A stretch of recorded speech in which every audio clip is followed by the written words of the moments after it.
अमावस्या तिथि का नामकरण। प्रिय दोस्तों, नमस्कार।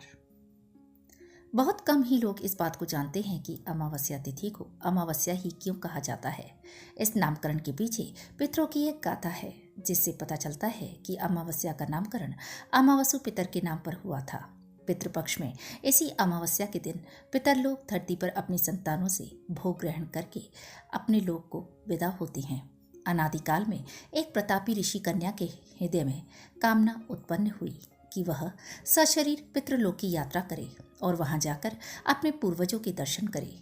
इसके लिए उसने वर्षों तक कठोर तपस्या की, जिससे प्रसन्न होकर उसके पूर्वजों ने प्रकट होकर उसे दर्शन दिए और उससे उसकी इच्छा पूछी। लेकिन पितरों के स्वरूप को देखते ही वह अपनी इच्छा को भूल गई। पूर्व में उसने सोचा था कि सभी पितृगण वृद्ध और शरीर से अशक्त होंगे, लेकिन उसने देखा कि पितृगण युवा और कांतियुक्त शरीर के दिख रहे थे। क्योंकि पितृलोक में आयु का कोई प्रभाव नहीं पड़ता, अतः सभी पितर नवयुवक थे। इसलिए ऋषि कन्या आश्चर्यचकित होकर अपनी कामना को भूल गई। प्रकट हुए पितरों में एक अमावसु नाम के पितर थे, जो अत्यंत सुंदर थे।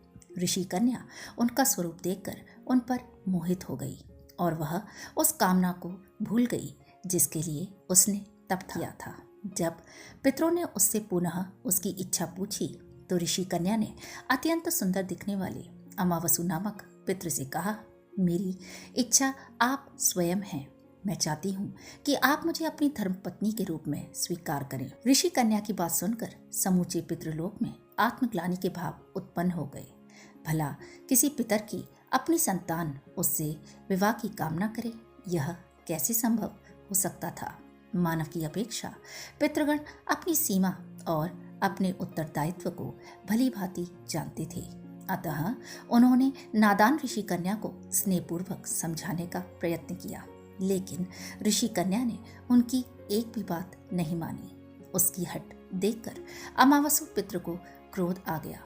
उन्होंने उसे शाप दिया कि तुम न तो पितृलोक में आ सकोगी और ना ही कभी तुम्हारी कोई तपस्या सफल होगी। यह कहकर पितृ वापस लौट गए।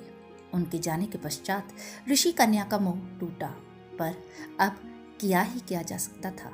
कहा जाता है कि अमावसु की विद्वत्ता देखकर सभी पितृगण प्रसन्न हुए। देवताओं ने भी अमावसु की प्रशंसा की और घोषणा की कि यह दिन धरती पर अमावसु के नाम पर अमावस्या के नाम से प्रसिद्ध होगा। इस अमावस्या का महत्व सर्वाधिक माना जाएगा। जिसको भी अपने पितरों के दिवंगत होने की तिथि ज्ञात नहीं है, वे भी अपने ज्ञात अज्ञात पितरों को इसी अमावस्या को पूर्ण संतुष्ट कर सकेंगे। पितृपक्ष में पितृ धरती पर आकर अपनी संतानों से भोजन प्राप्त करते हैं और अमावस्या तिथि तक अपना अपना अंश ग्रहण कर पितृलोक वापस लौट जाते हैं। अमावस्या तिथि को जो भी अपने पितरों के निमित्त श्रद्धापूर्वक नमन करता है, पितरों के आशीर्वाद से उसकी बाधाएं दूर होती हैं और उन्नति का मार्ग प्रशस्त होता है।